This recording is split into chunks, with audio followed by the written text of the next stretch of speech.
Olá, a notícia está de volta com Paulo Scarfi, o presidente da Fiesp. Scarfi, ainda falando desse aspecto da desindustrialização, muitos empresários se queixam que o câmbio, a taxa de câmbio, que é o valor do real na comparação com o dólar, o real ainda está muito valorizado. E já até houve, durante o governo Dilma e Lula, uma perda de valorização do real. Eu pergunto para o senhor, qual que deveria ser a taxa de câmbio ideal para o Brasil hoje, ter as suas exportações bem competitivas, para a indústria ter um valor que fosse bom para ela?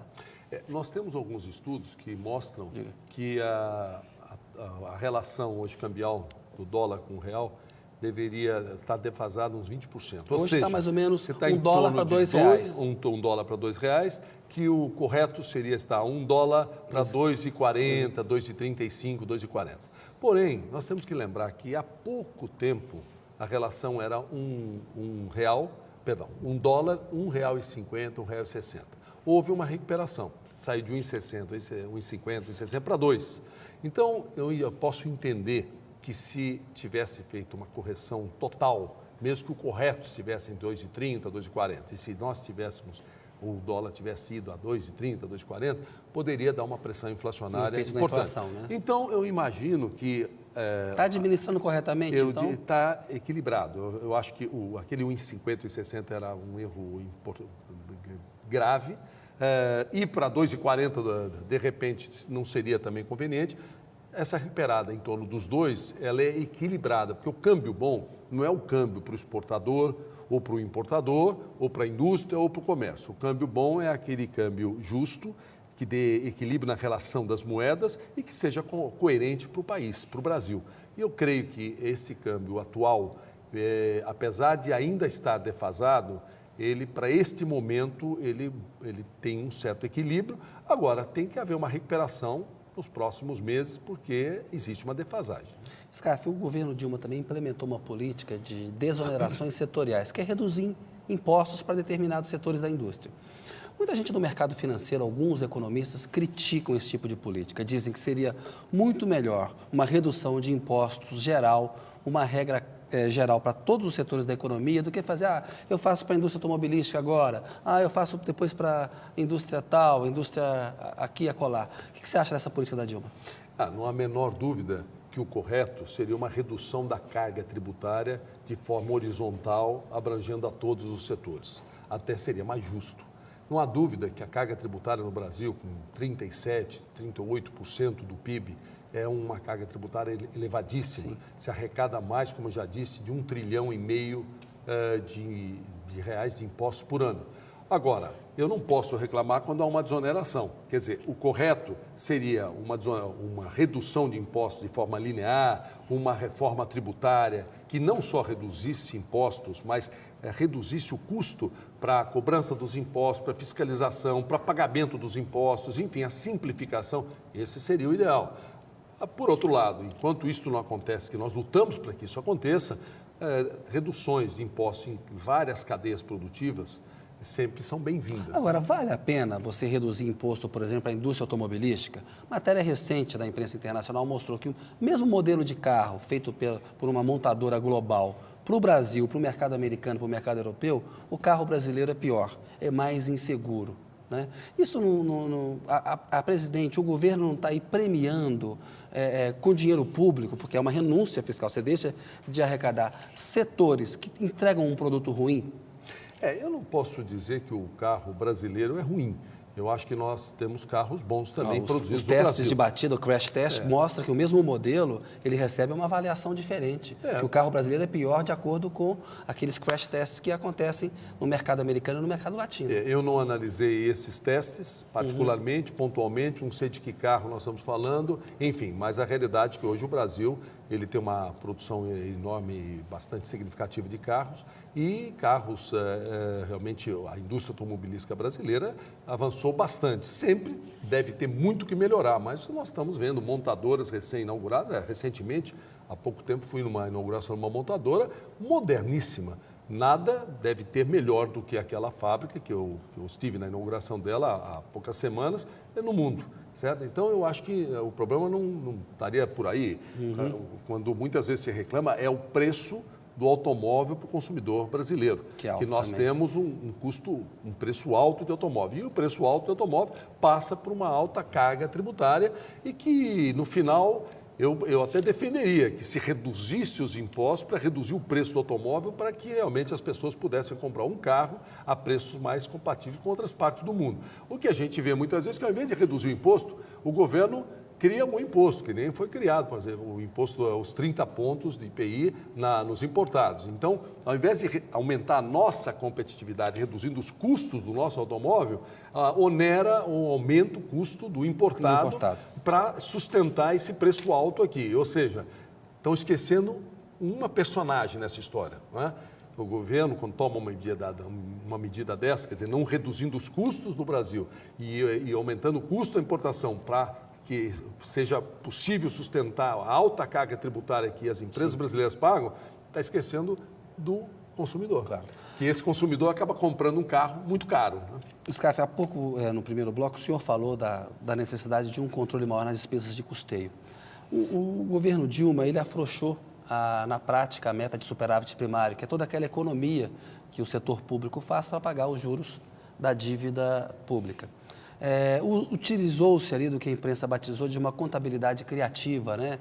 Dinheiro do BNDES, lucros da Caixa Econômica Federal para o Tesouro, ou seja, uma contabilidade criativa. Eu pergunto para o senhor, esse tipo de medida que o secretário do Tesouro, Arno Augustin, implementa e com o qual a presidente Dilma e o ministro da Fazenda, Guido Mantega, eles concordam, isso não está destruindo a credibilidade fiscal do Brasil?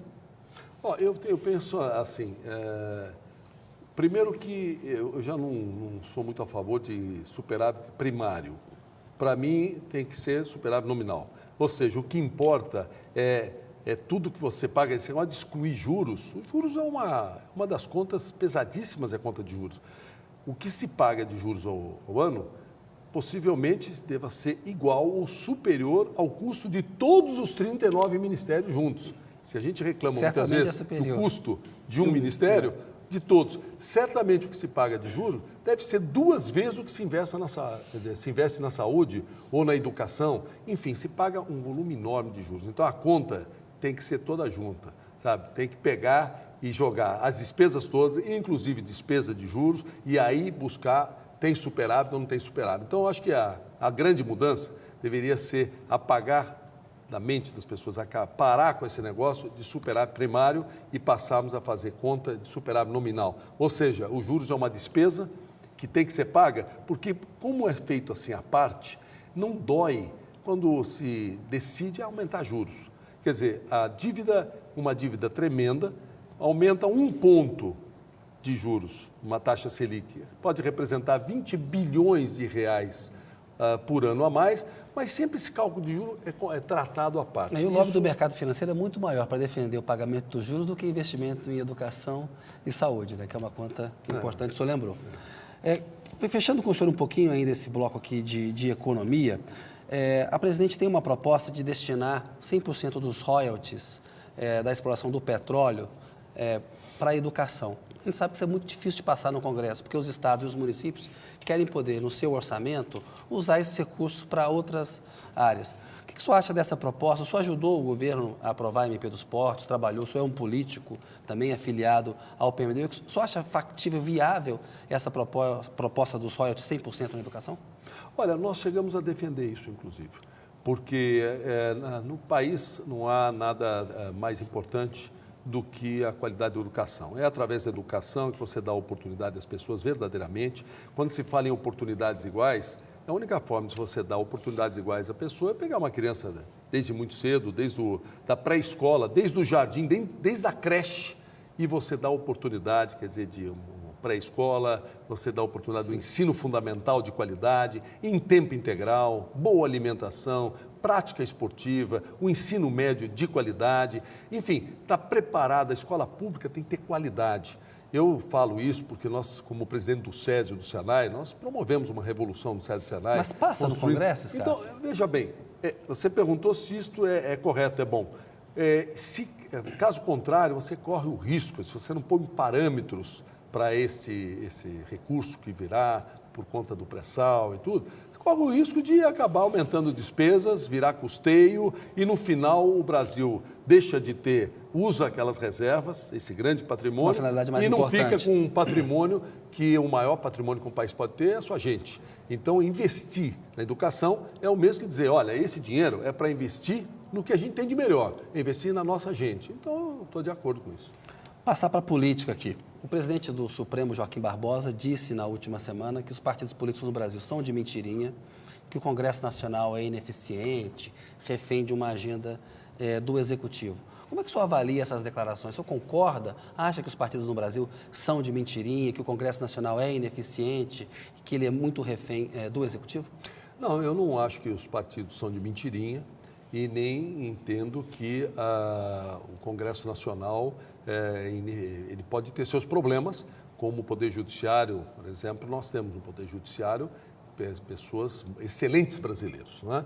Mas, por exemplo, a morosidade não tem celeridade. Então, a segurança jurídica do país fica afetada porque muitas vezes você tem um processo que você morre sem ter a decisão do seu processo. Isso então, é ineficiência. Isso é ineficiência. Então, nós temos que melhorar, mas tem que haver o respeito a todos os poderes. A Constituição brasileira dá a independência entre os poderes no Brasil e nós temos 3 poderes, executivo, legislativo e judiciário, e tem que haver o total respeito à independência e ao fortalecimento dos 3 poderes. Eu lutaria para cada dia mais o Poder Judiciário estar sempre independente e com celeridade e forte, o mais forte possível, que é através do Judiciário, que é a pessoa física, a pessoa jurídica, enfim, o patrimônio tem proteção. As pessoas se protegem quando se são injustiçadas através do Poder Judiciário. Então é importante o Poder Judiciário independente, forte, como é importante um Poder Legislativo independente, forte, eficiente e o Poder Executivo também. Não tem dúvida que o Brasil é um país presidencialista. Então, o Poder Executivo, isso em todas as instâncias. Quer dizer, você vê nos estados, o Poder Executivo, ele se destaca. Na verdade, muitas vezes até não há, por exemplo, o próprio Poder Judiciário não tem independência financeira, depende do Poder Executivo, do orçamento do Executivo. Então, eu acho que o correto para o país é que realmente os poderes sejam cada vez mais fortalecidos, independentes. Isto é muito bom para a democracia e muito bom para o país. Scarf, o PMDB, o seu partido, dá apoio ao governo Alckmin na Assembleia Paulista aqui.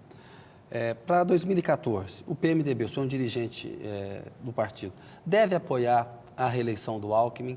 Deve fazer uma aliança com o PT, por exemplo, ficar com a vaga de vice numa chapa encabeçada pelo PT? Ou deve lançar um candidato próprio para o governo de São Paulo no ano que vem? Não, o PMDB tomou uma decisão que terá candidato próprio nas eleições de 2014 a governador. Tem como meta não só o Palácio dos Bandeirantes, o PMDB de São Paulo, mas também aumentar a sua bancada de deputados estaduais, que hoje são 5, e a sua bancada de deputados federais, que eleito é apenas um, que são uma bancada de 2 deputados, somente um eleito. Na verdade, eu quero lembrar que o PMDB de São Paulo chegou a ter 42 deputados estaduais, e hoje tem 5, e chegou a ter 28 deputados federais, tem hoje um eleito e 2 de bancada. Então, o objetivo do PMDB em 2014 é ampliar suas bancadas estadual, deputados estaduais, federais e o governo estadual também. O senhor será o candidato do PMDB ao governo do Estado ou ainda isso não está decidido? Há uma possibilidade de o Gabriel Chalita, que disputou a prefeitura no ano passado, também entrar nessa disputa? Ou está fechado que será o senhor? Não, não existe candidatura nenhuma esse ano. As candidaturas vão ocorrer só em 2014. O que tem de decidido no PMDB é que terá candidato a governador. Isso é uma decisão irreversível. Agora, quem é o nome, quem será o candidato, tem 1 ano e meio até as eleições, então não se tem pressa não. O momento certo para essa decisão é no ano 2014 e não em 2013. E que avaliação que o senhor faz do governo Alckmin? Eu creio o governador Alckmin, eu até o conheço há muitos anos, é uma pessoa de bem, uma pessoa que ele procura acertar. Aliás, eu acho que nenhum governante assume o governo para errar. Mas o que eu sinto é que tanto o PSDB como o próprio governador Alckmin estão há muitos anos já no poder. Então, o PSDB em São Paulo são 20 anos que está no governo de São Paulo. O governador Alckmin, se somar o tempo de vice-governador e de governador, deve dar uns 16 anos já. como ou governador ou vice-governador.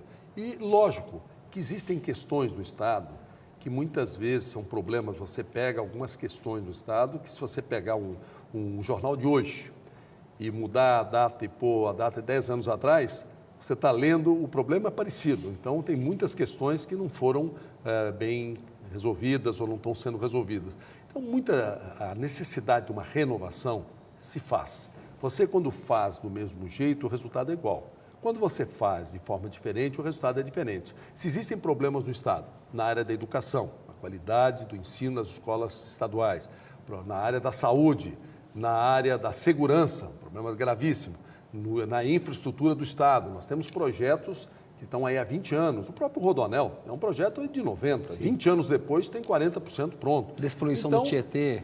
Eu creio, o metrô, enfim, a travessia Santos-Guarujá, Tamoios, a duplicação de Tamoios, que está sendo feita uma estrada paralela, mas também todos esses são projetos de 20 anos. Então, eu creio que, não tenho dúvida, que uma renovação, uma oxigenação é conveniente, independente de todo o respeito que eu tenho pelo governador Geraldo Alckmin. O senhor tem aparecido em peças publicitárias do sistema SESI-Senai. Muitos críticos do senhor no PMDB falam que isso é uma vantagem que o SCAF está tendo aí, porque na prática isso equivale a uma espécie de pré-campanha para o governo de São Paulo. Como é que o senhor responde a esse tipo de crítica? Eu não tenho o que responder, porque na verdade isso não é uma verdade. Isso é quem fala isso não está falando coisas coerentes. Por quê? Eu, em 2005, era presidente do SEBRAE. Um dia, uma agência de publicidade que fazia serviço para o SEBRAE falou: presidente, você aceitaria participar de uma campanha nossa e tal? Eu falei: olha, se for ajudar, estou à disposição. E participei, o resultado foi muito positivo. Inúmeras empresas, Ford, Casas Bahia, inúmeras empresas nacionais e estrangeiras usam essa figura do presidente, ser um interlocutor, sim, dando credibilidade, principalmente dependendo do tema. Por exemplo, nós tivemos uma campanha recente do SESI-Senai, que foi mostrado o SESI-Senai, e havia uma preocupação de linkar o SESI-Senai à indústria, porque pesquisas mostravam que muitas pessoas achavam que SESI e Senai é ligado a governos. Muito bem, o presidente da Fiesp, que representa a indústria, que é também presidente do SESI-Senai, ele chegar no final desta campanha e na assinatura dizer: olha, isso tudo que vocês viram, isso que vocês conhecem, esse 1 milhão de alunos por ano do SESI-Senai, escolas, ensino de qualidade, formação profissional, faculdades, isto é da indústria, entende? Quem é que poderia ter melhor, vamos dizer, credenciamento para falar que isso é um serviço da indústria? Então, essa participação, isso é uma análise bem técnica, é feita pela agência, e todas as campanhas do SESI-Senai são aprovadas nos conselhos deliberativos, todas por unanimidade, e quero lembrar que o Conselho Deliberativo do SESI-Senai é composto não só de empresários, mas também de representação de trabalhadores, de governo estadual, de governo federal. Então, quem fala isso está falando bobagem e não é uma coisa nova, entende? E eu quero lembrar que não existe candidaturas nenhuma esse ano. Candidaturas é o ano que vem. E eu estou na plenitude dos meus cargos. Eu tenho que exercer a minha função de presidente da Fiesp, presidente do SESI, presidente do Senai, sem qualquer coisa que venha a prejudicar. Por exemplo, nós temos escolas a inaugurar. Eu não posso ter nenhuma intimidação de inaugurar uma escola, que é uma coisa positiva, tá certo? E porque alguém vai achar, inaugurou uma escola. Isso é pré-campanha. Ora, entendeu? Isso é... SCAF, uma outra coisa.